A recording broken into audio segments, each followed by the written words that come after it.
গণহত্যাকারী স্বৈরাচার শেখ হাসিনাকে দেশে এনে বিচার করতে দ্রুত ভারতের কাছে চিঠি দিতে অন্তর্বর্তীকালীন সরকারের কাছে আহ্বান জানিয়েছেন বিএনপি মহাসচিব মির্জা ফখরুল ইসলাম আলমগীর।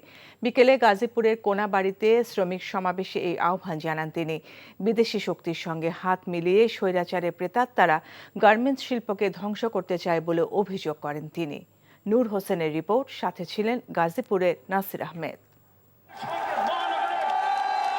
গার্মেন্টস ও ঔষধ শিল্পে বিশৃঙ্খলা সৃষ্টিকারীদের প্রতিরোধ ও শ্রমজীবী মানুষের নিয়মিত বেতন ভাতা পরিশোধের দাবিতে গাজীপুরের কোনাবাড়ি ডিগ্রি কলেজ মাঠে শ্রমিক সমাবেশ করে গাজীপুর জেলা ও মহানগর শ্রমিক দল।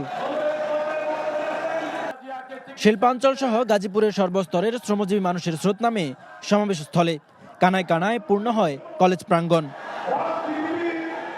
সমাবেশের প্রধান অতিথির বক্তব্যে মির্জা ফখরুল ইসলাম আলমগীর বলেন, ষড়যন্ত্র রুখতে শেখ হাসিনাকে দ্রুত বিচারের মুখোমুখি করতে হবে।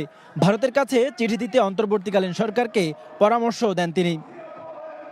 আপনারা অবিলম্বে গণহত্যাকারী, দেশ ধ্বংসকারী, রাষ্ট্রবিরোধী, গণতন্ত্রবিরোধী শেখ হাসিনাকে দেশে ফিরিয়ে নিয়ে এসে অভিযোগগুলোর ভিত্তিতে বিচারের দাবিতে ভারতের কাছে চিঠি দেন তাকে ফেরত দেওয়ার জন্য।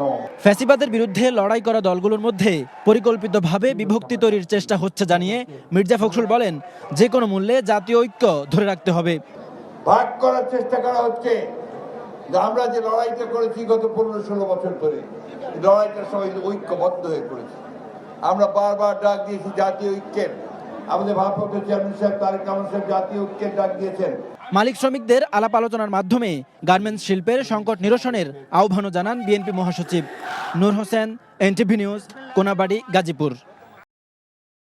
এখন আমার খুব ক্ষুধা লাগছে, আমি খাবো। কি কি রান্না করছো? আসো দেখো। তুই ভালো রান্না করছো। আমি তো মাঝে মাঝে চিন্তা করি আমি রান্না কেন করি, তোমারই করা উচিত। হার্ড ওয়ার্ক করুন লাগবো। আমি এই চাকরি করবো না, ছেড়ে দিচ্ছি। আমি প্রেগনেন্ট। একজনের উপার্জন দিয়ে কি এই ঢাকার শহরে একটা ফ্যামিলি চলে?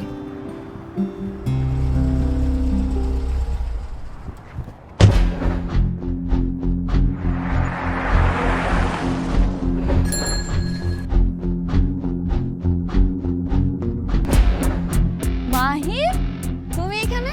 পরিচয় করে দিই, উনি আমার বস। অনেক ভালো করে চিনি। ওর পেটে যে বাচ্চা বড় হচ্ছে ও তোমার না।